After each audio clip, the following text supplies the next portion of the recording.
Puente FM. Un proyecto social con forma de radio.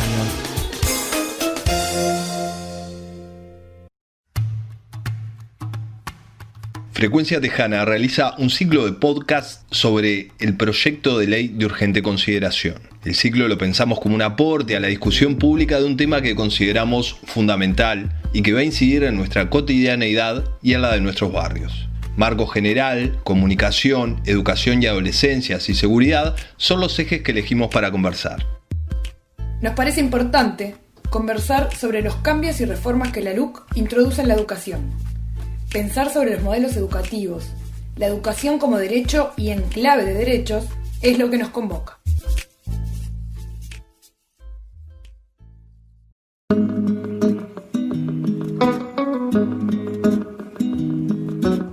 Frecuencia Tejana, ciclo especial sobre la ley de urgente consideración.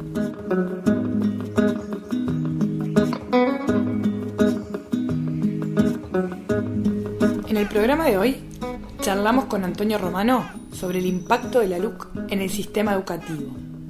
Romano es profesor del Instituto de Educación de Facultad de Humanidades y Ciencias de la Educación, doctor en Educación por la Universidad Nacional de La Plata, exdirector de Planeamiento de Codicen ANEP y actualmente se dedica a investigar sobre la historia de la educación.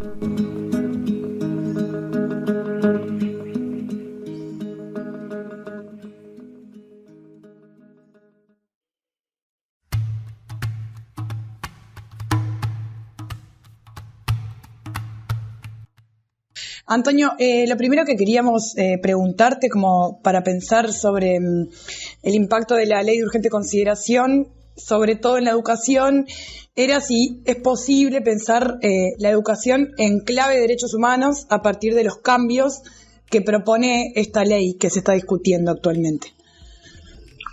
Bueno, en realidad lo que yo te diría... que el enfoque de derecho, que fue el que caracterizó la definición de la Ley General de Educación 2008, que establece a la educación como un derecho humano y que de alguna manera lo consagra, digamos, en diferentes aspectos, ya sea teniendo en cuenta tanto la estructura que define como los objetivos. Cambia de forma significativa con la propuesta que se introduce con la LUC. En primer lugar, hay un aspecto que tiene que ver con lo que se concibe como educación obligatoria o el ciclo de educación que el Estado debe garantizar, que en este caso, digamos, cambia el concepto de educación como derecho a uno analizando la propuesta a la idea de educación como servicio que puede prestar, digamos, cualquier prestador privado. Es decir, ¿eso que implica en relación a la idea de educación como derecho? Que la función del Estado no es garantizar ese derecho, sino controlar, ¿no?, que los estándares de calidad que ofrecen las instituciones sean los adecuados, los prestadores, no importa que sean públicos o privados, y la función del Estado se remite de alguna manera a la función de regulación y control. Entonces, supongamos el caso de que hay un lugar donde por diferentes razones no existen instituciones educativas, la política educativa no necesariamente se siente en la obligación de tener que ofrecer una propuesta que haga posible y accesible a las personas que están en ese lugar que de pronto no pueden trasladarse, en el marco, digamos, de cómo está pensada, ¿no?, el concepto desde el cual está pensada la idea de educación, que en realidad no es pensada como como educación pública, sino que es pensada a través de los prestadores como cualquier otro servicio, ¿no?, como un servicio social, en el cual, digamos, lo que se intenta hacer es desarticular el monopolio del Estado, pero desarticular el monopolio del Estado significa, en cierta medida, esto de cambiar el concepto de la responsabilidad del Estado de garantizar de que cada uno de los ciudadanos tenga acceso a la educación, ¿no? Entonces, ¿podemos decir que lo que la LUC plantea es como un cambio de modelo educativo general? De modelo y de concepto, sí, efectivamente, porque en realidad desaparece la idea de la educación pública como concepto y el sistema de educación pública como concepto, y lo que aparecen son prestadores, que pueden ser estatales o privados, ¿no? Y el Estado lo que hace es regular el servicio, ¿no? Como cualquier otro servicio, como puede ser telecomunicaciones, como puede ser, digamos, combustibles, es esto, no habría una diferencia significativa, digamos, en términos del modelo, como tú lo planteas, efectivamente.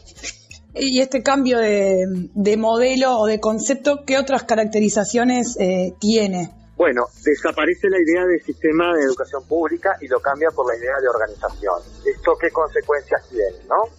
Una organización en realidad presupone, digamos, que no necesariamente existe un grado de articulación que permita a la política, ¿no? Incidir directamente sobre el conjunto de las instituciones que se conciben como educación pública. Lo que habría sería un conjunto de instituciones que estarían reguladas por ciertos estándares que se definen y que se evalúan independiente. Probablemente esa sea la función del Instituto Nacional de Evaluación, ¿no? Ver si las instituciones, ¿no?, cumplen con los estándares establecidos por la normativa, ¿no? Y en función de eso se asignan los recursos, ¿no? Entonces, en ese caso lo que hay son, esto lo refuerza además la idea de un estatuto paralelo en el cual los directores tienen mayor capacidad para definir la contratación del personal docente. Entonces lo que se desarticula es el sistema y lo que quedan son prestadores, privados o públicos, que de alguna manera disputan por los recursos y que ofrecen un servicio que el Estado determina si está en condiciones de recibir o no. Entonces, independiente que sea público o privado, ¿no? Entonces, hay un cambio, digamos, de la matriz del cual se pensó el sistema educativo y desde el cual se pensó también la política educativa, que tendió a diversificar las distintas propuestas educativas para garantizar que el conjunto de los uruguayos pudiera tener acceso a la educación pública. En este caso lo que hay es un corrimiento del Estado que no se hace cargo.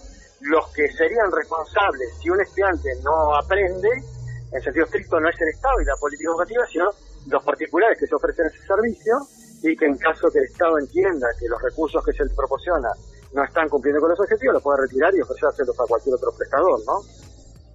¿Se entiende? Como el modelo, esta es la base, digamos, del modelo que, a ver, cuando se habla, digamos, de la incorporación de los criterios de mercado de la educación, no quiere decir necesariamente que se privatice la educación, pero se introducen criterios de mercado para regular la asignación de recursos, incluso dentro de la educación pública, no estableciendo diferencias entre público y privado, ¿no? Bien, entonces, de alguna manera con estos cambios, lo que haría sería como cortar el desarrollo del modelo educativo que se viene llevando adelante actualmente e implementar uno nuevo. Efectivamente, es más, supone una desarticulación de un proyecto de educación pública que se construyó desde Varela en adelante. Te diría que es antivareliano y antivallista, ¿no?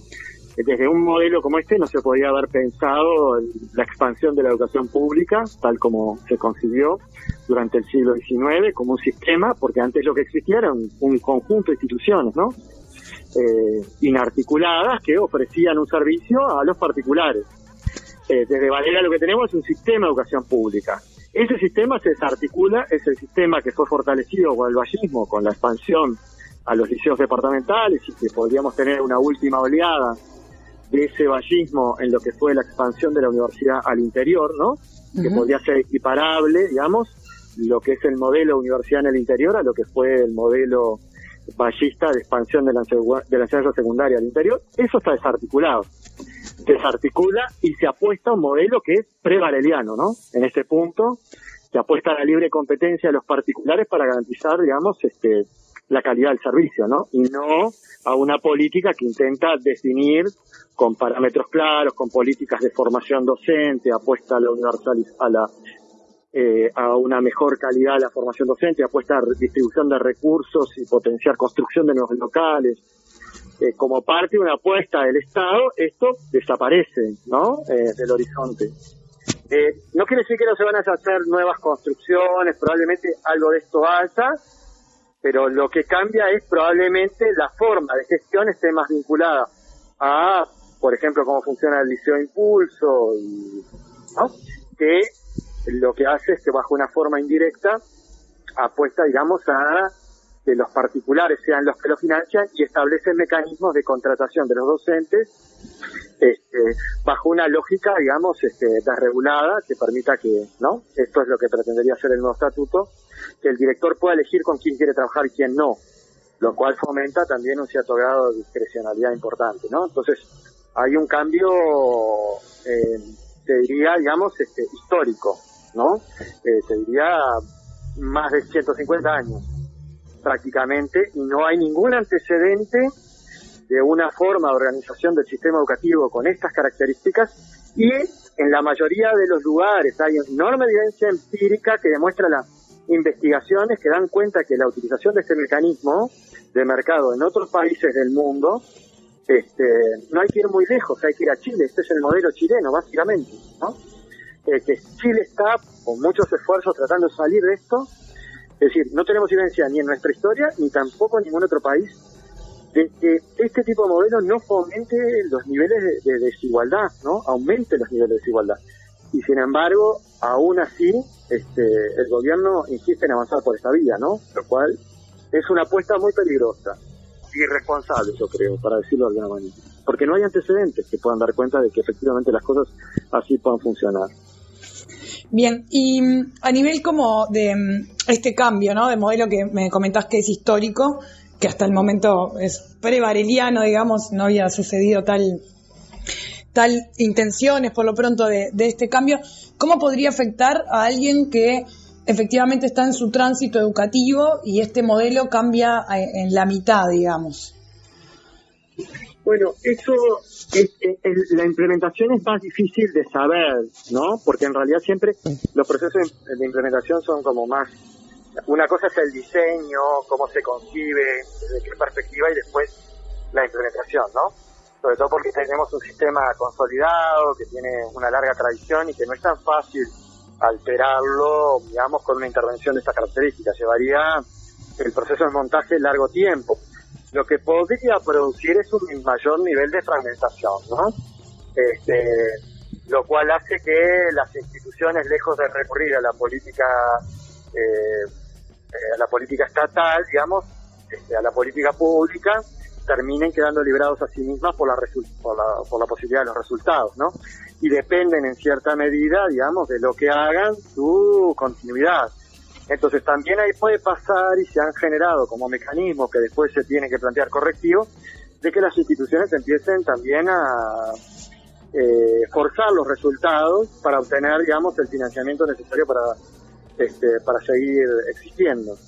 Entonces, yo creo que, hay dos cosas que están en juego. Hay instituciones que probablemente no se vean modificadas, otras sí, probablemente por el acceso al financiamiento, probablemente eso tenga un impacto, digamos, en la calidad del servicio que se ofrece, planteado incluso en los términos que ellos lo definen, y que aumente las desigualdades, ¿no?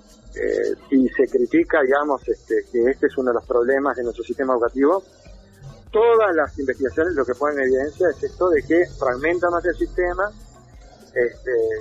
y genera, digamos, genera como mecanismos de instituciones, digamos, rezagadas frente a otras que obtienen mejores resultados y que por lo tanto muy probablemente obtengan mayor financiamiento y aumente la desigualdad, ¿no? Esto es como lo que se ha constatado a nivel de la investigación internacional. Entonces, es difícil hoy traducirlo esto para una persona en particular, qué es lo que puede pasar, pero lo que sí puede pasar es que en realidad es esto: la política educativa ya no sería el responsable por lo que le pasa a cada uno de los estudiantes, sino que serían los colectivos y el director a cargo de una institución los responsables, y su financiamiento depende de los resultados. Por lo tanto, ahí uno tendría que sospechar de que pueden empezar a producirse algún tipo de alteraciones de los resultados para garantizar que el financiamiento no se corte, ¿no? Si es que se aplica, por eso digo, no sé cómo será, hay una fase necesaria de pensar cómo esto finalmente se implementa, ¿no? Que no es tan lineal, pero estoy hablando en términos de cómo está pensado el modelo y qué es lo que traduce el articulado de la ley, ¿no? Claro, digamos que está en una fase teórica, luego en la parte práctica podrá haber cambios o otras cuestiones que estén fuera de la ley, digamos. Sí, porque se van a, inevitablemente, digamos, entrar en contradicción con la tradición, ¿no? Desarticular el sistema implica, digamos, consecuencias, digamos, desde el punto de vista de la organización cotidiana del trabajo, ¿no? No es tan sencillo, pero puede ser un mecanismo diferente de asignación de recursos y bueno, cuando eso entra en juego a veces también puede, digamos, tener un impacto en un tiempo, digamos, más acotado, ¿no? También, porque bueno, si de última se define que en 2 o 3 años las instituciones que no tengan determinados resultados, que es lo que se establece como los objetivos de la política educativa, se pensará cuál va a ser el futuro de esa institución, ya eso va a tener consecuencias en el momento, ¿no? De lo que hacen. Y que no necesariamente eso tiene que ver con mejorar lo que se tenga que hacer, sino mejorar los resultados tal cual se plantean en los indicadores. Entonces, es complejo, digamos, ¿no? Sobre todo un sistema que funciona bajo otra lógica, muy difícil saber cómo puede reaccionar frente a una lógica tan descarnada como la que se propone, ¿no?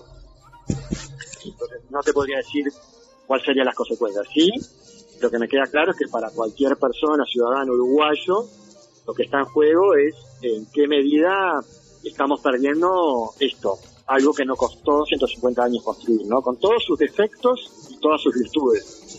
Pero de la noche a la mañana, digamos, lo que estamos es jugando a la lotería, ¿no? Y diciendo, bueno, como no obtenemos los resultados que esperamos, y eso habría que discutirlo, en qué términos nos los obtenemos y por qué, lo que hacemos es cambiamos radicalmente de modelo, vamos a la ruleta y nos jugamos todos los recursos que tenemos, ¿no? Es como si en términos de política económica nos jugáramos todas las reservas a la ruleta. Bien, recién me comentabas acerca de la experiencia internacional, porque muchas veces surge como argumento, ¿no?, para justificar algunas políticas o para poder mostrar que esas políticas funcionan. Y me decías que en realidad el modelo más similar a este nuevo modelo, en caso de que se apruebe la ley de urgente consideración, es el chileno. Efectivamente. No hay otro modelo en otro país que podamos hacer una comparación, digamos. No se puede, porque hay varios países del mundo donde han instalado estos mecanismos de voucher. Muchos de ellos han dado marcha atrás, pero el más cercano, si querés, a nivel latinoamericano, con el cual podríamos compararlo, me parece, porque lo conocemos, es el modelo chileno, ¿no? Que en realidad, ojo, porque en algún punto logra tener ciertos resultados mejores que los nuestros en términos de ingreso a educación media superior. En ese punto. A nivel de resultados de aprendizaje, con PISA, y este es el punto que nos hicieron creer que nuestro sistema educativo estaba en un estado catastrófico, ¿no? Es un desastre, y que por eso necesitamos cambios radicales e inmediatos. Y en el fondo eso no es verdad, porque si nos comparamos incluso con Chile, ¿no?, a nivel latinoamericano, estamos en los primeros lugares en términos de matemática, ciencia y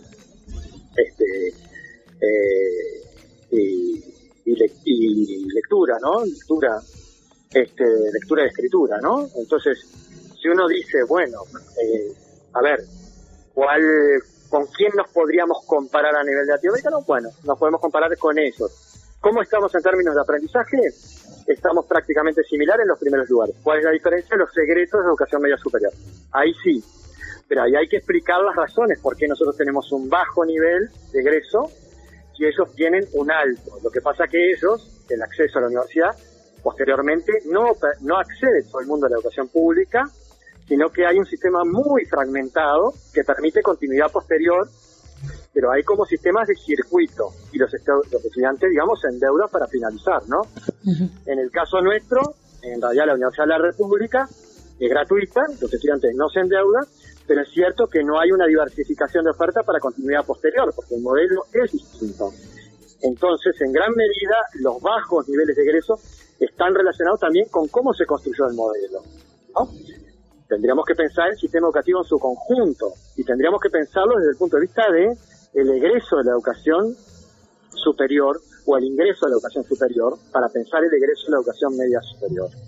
¿Se entiende? Sí. Si no pensamos en conjunto el sistema, es muy difícil encontrar las claves de salida del bajo nivel de egresos, que no tiene que ver con los aprendizajes, insisto, porque los tenemos en el mismo nivel que Chile, pero tenemos un modelo distinto de acceso a la educación superior, que es el que explica en parte que egresen la mitad de estudiantes que en Chile. Los estudiantes que egresan de Chile tienen continuidad posterior, pero se endeudan de por vida, y en gran parte, digamos, las manifestaciones que pudimos ver en los últimos meses y en los últimos años, desde el año ya 2005 en adelante, que se vienen dando manifestaciones de parte de los estudiantes porque se endeudan de por vida, ¿no? En realidad la educación es paga, es una mercancía, obtiene buenos resultados, pero la gente se endeuda. Y bueno, la pregunta es si los uruguayos queremos seguir por este modelo. No se ha planteado de este modo todavía, ¿no? Pero es el modelo que tenemos para referenciarnos, ¿no? Y como para terminar un poco, nos gustaría saber cuáles pueden ser otros puntos o otras caracterizaciones de esa ley que en tu opinión o en tu perspectiva puede traer algunos problemas o conflictos, ya sea a largo o a mediano plazo. Si crees que puede traer algún beneficio, también, pero bueno, entendemos más desde la crítica a la ley. No, hay algún aspecto positivo también, y eso hay que decirlo, ¿no? Que tiene que ver con los mecanismos de acreditación que se proponen en el marco de esta ley, que en realidad avanzan en aspectos que ya estaban planteados en la ley anterior, pero me parece que en ese sentido son importantes, hay que mencionarlos y que de alguna manera están establecidos por la ley, y creo que en ese sentido incluso, digamos, permiten el ingreso a la universidad a través de mecanismos de acreditación de la educación media superior o de toda la educación media que no estaban previstos tan claramente en la ley anterior. O sea, es un punto interesante ahora, y hay que reconocerlo porque no todo lo que tiene la ley, digamos, necesariamente es cuestionable, ¿no? Uh-huh. El otro, pero así como permite el acceso a la educación superior, a través de otros mecanismos que permiten acreditar educación media, también, y ahí sí me parece como bastante peligroso, desarticula, digamos, el sistema terciario de educación pública y particularmente de formación docente, ¿no?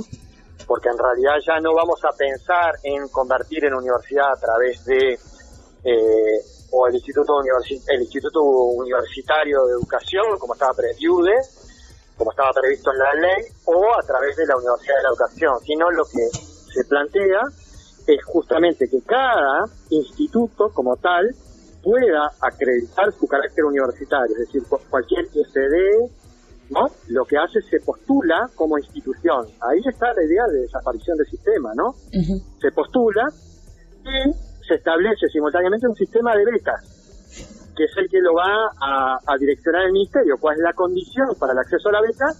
Va el estudiante que tiene menos recursos, accede a la beca, pero la condición es que la institución a la cual se le transfieren los fondos, digamos, tiene que ser una institución en la cual se inscribe el estudiante, tiene que ser una institución universitaria. ¿Cuáles son las instituciones universitarias de formación docente?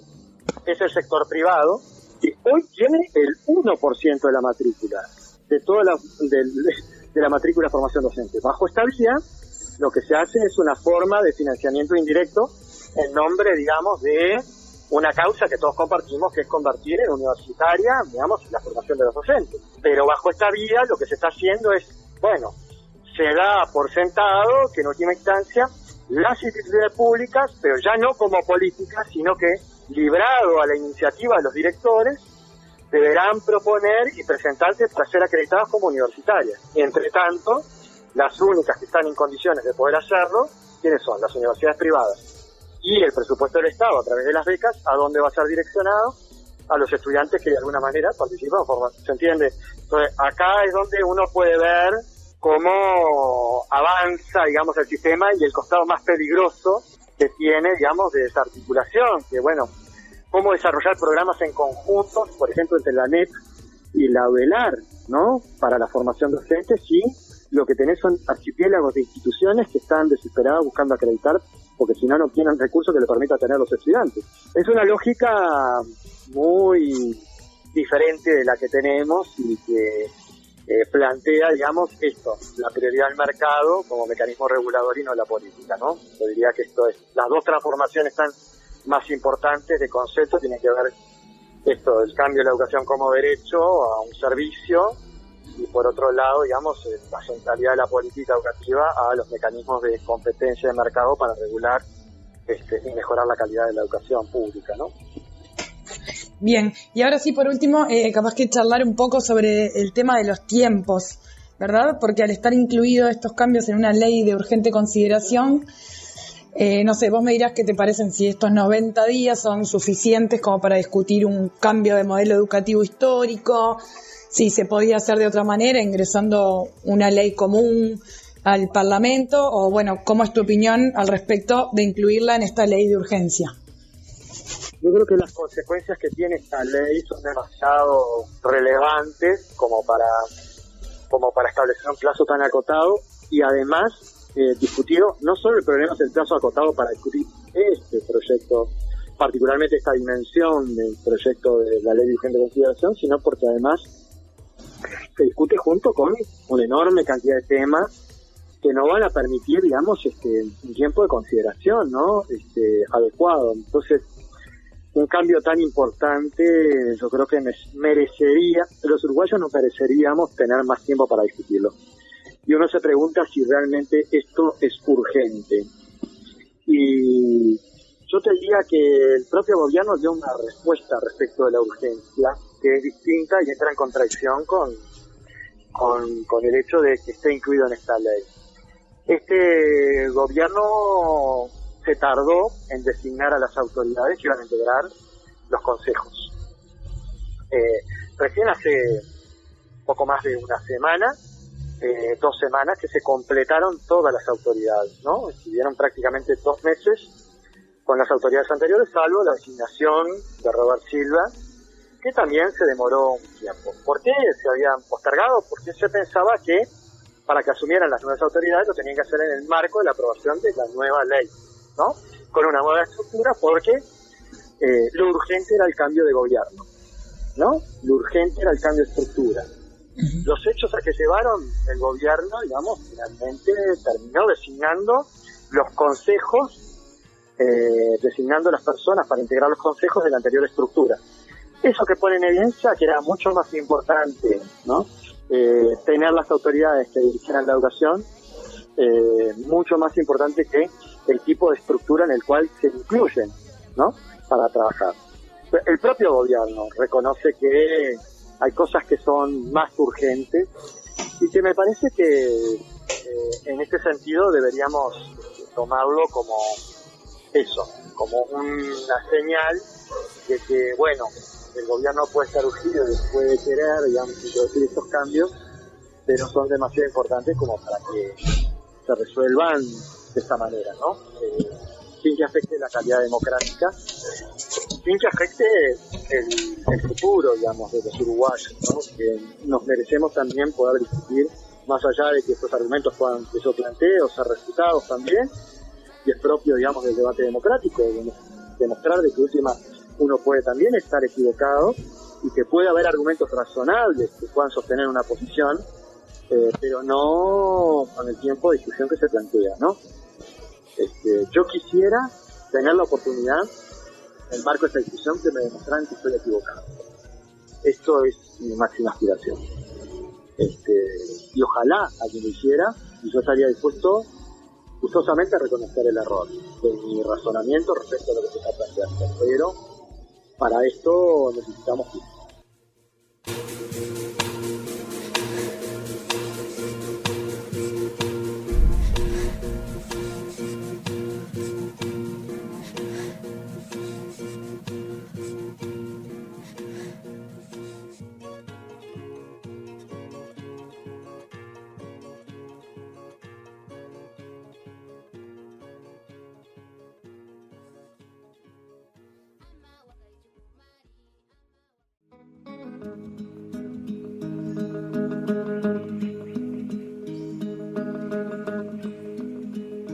Los siguientes miércoles a las 18:30 horas, por el Puente FM, estaremos abordando junto a otros referentes nuevos aspectos de la Ley de Urgente Consideración.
Estás escuchando El Puente FM 103.3, la radio comunitaria.